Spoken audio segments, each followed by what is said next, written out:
Trump vient de dire quelque chose qui pourrait avoir une signification prophétique si cela se réalise. Le président a déclaré qu'il était prêt à, je cite, « relancer les accords d'Abraham ». Pour comprendre l'ampleur de cette évolution, il faut d'abord savoir ce que sont les accords d'Abraham. Il s'agit d'une série d'accords de paix initialement négociés en 2020, lors du premier mandat de Trump en tant que président. Ils ont marqué un tournant monumental dans la diplomatie au Moyen-Orient. Ce sont une série d'accords visant à normaliser les relations entre Israël et plusieurs États arabes. Maintenant, malgré les intentions de Trump, et même si ces développements peuvent sembler être des pas vers la paix, nous devons les examiner à travers le prisme de la prophétie biblique. La Bible parle clairement d'une époque, dans les derniers jours, où Israël sera au centre des affaires mondiales. Daniel 9h27 nous donne une prophétie puissante en disant « Il fera une solide alliance avec un grand nombre pour une semaine, et au milieu de la semaine, il fera cesser le sacrifice et l'offrande. Et sur l'aile du temple viendra l'abomination dévastatrice, jusqu'à ce que la ruine et ce qui a été résolu fondent sur le dévastateur. » Ce passage fait référence à une figure future qui n'est autre que l'Antéchrist, lequel établira une alliance avec de nombreuses nations. Cela semblera être un accord de paix, une solution au chaos au Moyen-Orient, mais il sera de courte durée et finira par être rompu. Maintenant, permettez-moi d'être clair et d'apporter une précision nécessaire. Je ne crois pas que les accords d'Abraham soient l'accomplissement exact de la prophétie que nous voyons dans Daniel 9h27, mais ce que je crois, c'est qu'ils révèlent un schéma indéniablement significatif, une volonté, de la part d'Israël et de nombreux pays arabes, de rechercher la commodité et la coopération à travers des traités. Ce que nous constatons, c'est que, dans les bonnes circonstances, les deux parties, Israël et les États arabes, sont prêtes à se rassembler et à signer des accords si cela leur apporte des avantages économiques et politiques. Il y a maintenant un avertissement dans 1 Thessaloniciens 5h3 qui dit « Quand les hommes diront « paix et sécurité », alors une ruine soudaine les surprendra, comme les douleurs de l'enfantement surprennent la femme enceinte. » Remarquez maintenant la séquence des événements ici, qui sert d'avertissement au monde. Paix et sécurité, puis une destruction soudaine. Paul explique la nature du jour du Seigneur, une référence au moment où le jugement de Dieu s'abattra sur un monde incrédule. Cela se produira après l'enlèvement. Le jour du Seigneur surprendra les incroyants. Ils penseront que le monde connaît la paix et la sécurité, mais une destruction soudaine s'abattra sur eux, tout comme les douleurs de l'enfantement saisissent une femme enceinte. Les incroyants profiteront d'un faux sentiment de paix et de sécurité au début de la tribulation, mais cette paix et cette sécurité ne dureront pas longtemps. La paix humaine est, et a toujours été, fragile. On peut la signer dans des salles de réunion, mais elle peut être anéantie sur les champs de bataille. Les dirigeants peuvent sourire devant les caméras tout en préparant secrètement la guerre, et l'histoire nous a maintes fois montré que les alliances politiques sont éphémères. C'est un fait historique. Pourtant, au milieu de cette incertitude, la parole de Dieu apporte de la clarté. Elle nous dirige vers le retour du véritable prince de la paix, Jésus-Christ.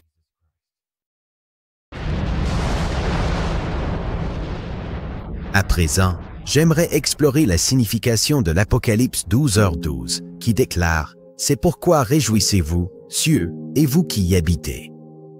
Malheur à la terre et à la mer, car le diable est descendu vers vous, animé d'une grande colère, sachant qu'il lui reste peu de temps. » À partir de ce verset, nous pouvons établir que le diable est sur cette terre, car la Bible dit « Malheur à la terre et à la mer, car le diable est descendu vers vous. » De ce verset, nous pouvons aussi conclure que le diable est en colère. En fait, la Bible dit « Satan est rempli de fureur parce qu'il sait qu'il lui reste peu de temps. »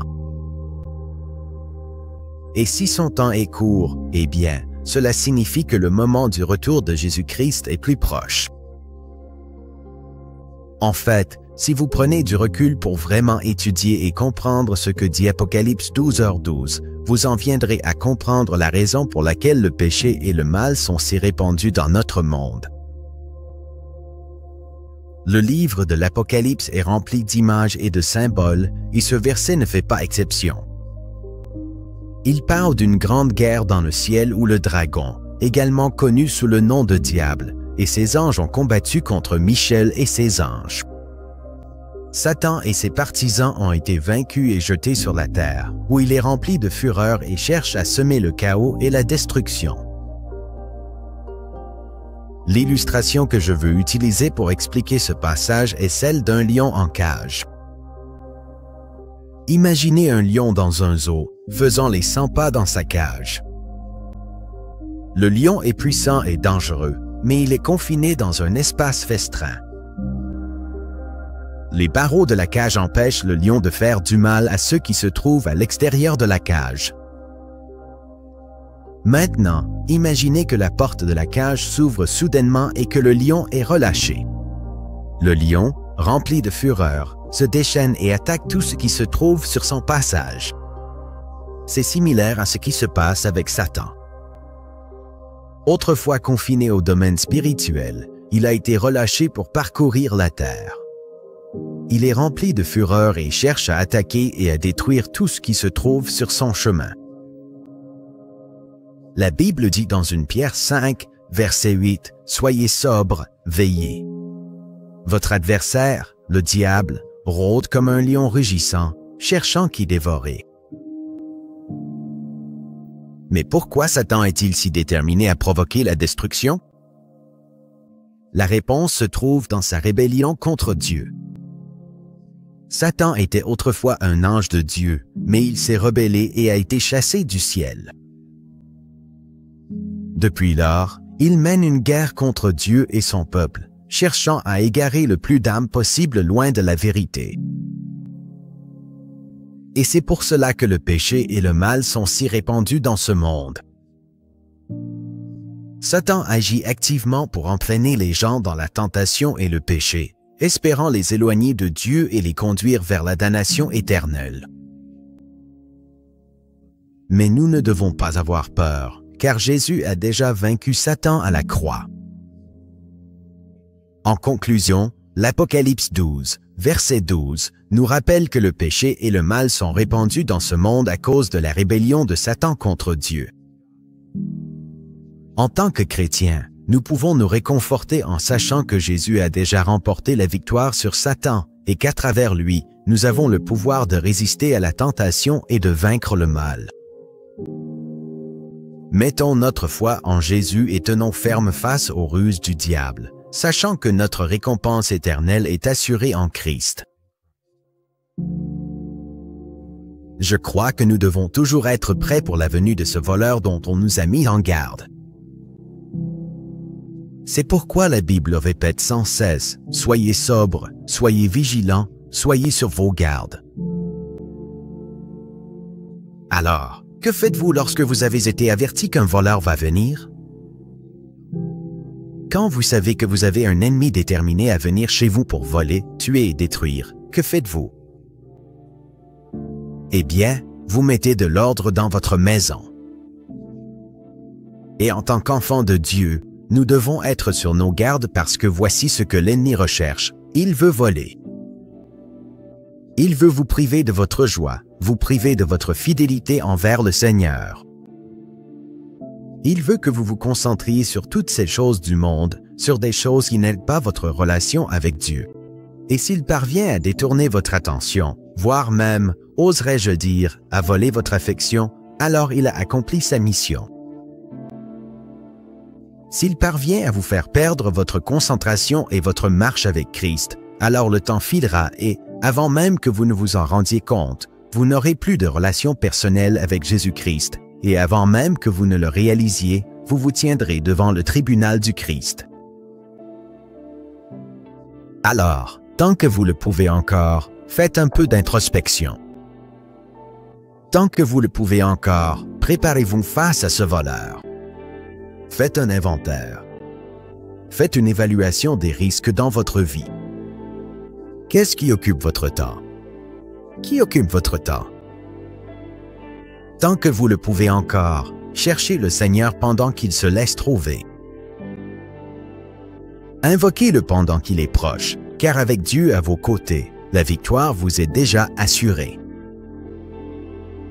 Ne laissez pas le moindre espace à l'ennemi. Ne lui donnez aucune place ni aucune opportunité, mais au contraire, soyez cachés en Christ. Armez-vous de la parole de Dieu. Armez-vous par la prière. Couvrez-vous du sang de Jésus-Christ. Demeurez toujours à l'ombre du Tout-Puissant. Revêtez-vous de l'armure complète de Dieu et tenez-vous prêt à combattre.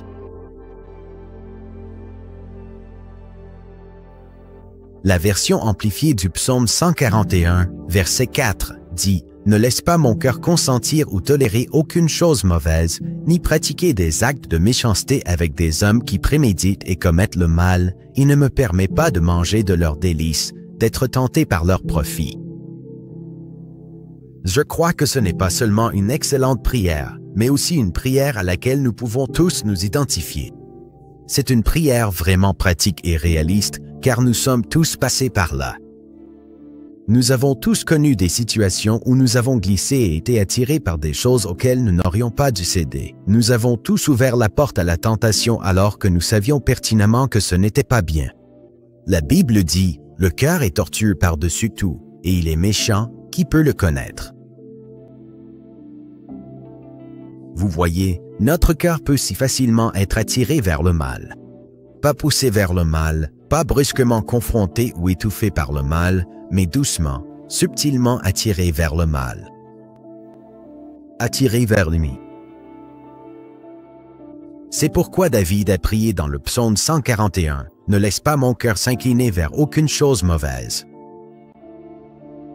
D'autres traductions disent « Ne laisse pas mon cœur être attiré par le mal. » Ne me laisse pas dériver vers le mal ou participer à des actes de méchanceté. En effet, le mal peut discrètement et progressivement nous tirer vers le péché.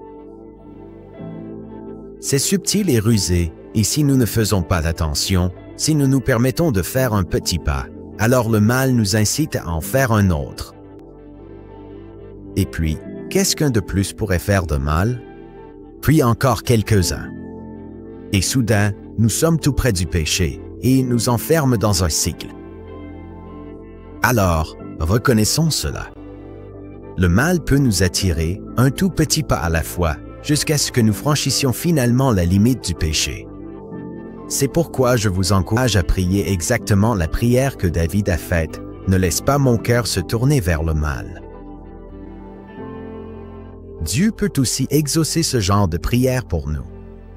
Mais il y a une deuxième partie à la prière de David. Il a prié pour ne pas être attiré à commettre de mauvaises actions avec ceux qui font le mal. Il a prié pour rester éloigné des personnes qui pourraient l'aider à pécher. Certaines personnes sont comme ça. Alors, laissez-moi vous demander, comment sont vos amis? Sont-ils du genre à pouvoir vous entraîner à pécher avec eux? Et vos influenceurs sur les réseaux sociaux, comment sont-ils? Sont-ils comme ça? Est-ce que certains d'entre eux pourraient vous entraîner dans le péché? Et les chanteurs et musiciens que vous écoutez sur Spotify, comment sont-ils? Seront-ils comme ça? Est-ce que certains d'entre eux pourraient vous entraîner dans le péché? Jetons un œil à l'historique de navigation sur votre ordinateur portable. Est-ce que certains des sites que vous fréquentez ressemblent à de mauvais amis? Vous encourage-t-il à être saint et à vous concentrer sur un Dieu juste ou bien l'inverse? Et votre compte Netflix, comment va-t-il? Quel genre de films regardez-vous et partagez-vous? La traduction amplifiée du psaume 141, 4 dit « Ne laisse pas mon cœur consentir ou tolérer quoi que ce soit de mal, ni pratiquer des actes de méchanceté avec des hommes qui planifient et font le mal. Et que je ne mange pas de leurs délices, que je ne sois pas tenté par leurs gains. » Je crois que ce n'est pas seulement une excellente prière, mais aussi une prière à laquelle nous pouvons tous nous identifier. C'est une prière vraiment pratique et réaliste parce que nous sommes tous passés par là. Nous avons tous été dans des situations où nous avons glissé et été attirés par des choses auxquelles nous n'aurions pas dû céder. Nous avons tous ouvert la porte à la tentation alors que nous savions pertinemment que ce n'était pas bien. La Bible dit « Le cœur est tortueux par-dessus tout, et il est méchant, qui peut le connaître? » Vous voyez, notre cœur peut si facilement être attiré vers le mal. Pas poussé vers le mal, pas confronté brutalement ni submergé par le mal, mais doucement, subtilement attiré vers le mal. Attiré par cela. C'est pourquoi David a prié dans le psaume 141, « Ne laisse pas mon cœur s'incliner vers aucune chose mauvaise. » D'autres traductions disent « Ne laisse pas mon cœur être attiré par le mal. » Ne me laisse pas dériver vers le mal ou participer à des actes de méchanceté. En fait, c'est parce que le mal peut nous entraîner doucement et progressivement vers le péché. C'est subtil et rusé, et si nous ne faisons pas attention, si nous nous permettons de faire un petit pas, alors le mal nous incite à en faire un autre. Et puis, qu'est-ce qu'un de plus pourrait faire de mal, puis encore quelques-uns? Et soudain, nous sommes tout près du péché et il nous enferme dans un cycle. Alors, reconnaissons cela. Le mal peut nous attirer, un tout petit pas à la fois, jusqu'à ce que nous arrivions au point de franchir la dernière étape et de pécher. Alors, je vous encourage à prier exactement la prière que David a faite, que mon cœur ne soit pas attiré par le mal. Dieu peut aussi exaucer ce genre de prière pour nous. Mais il y a une deuxième partie à la prière de David. Il a prié pour ne pas être attiré à commettre des actes mauvais avec ceux qui font le mal.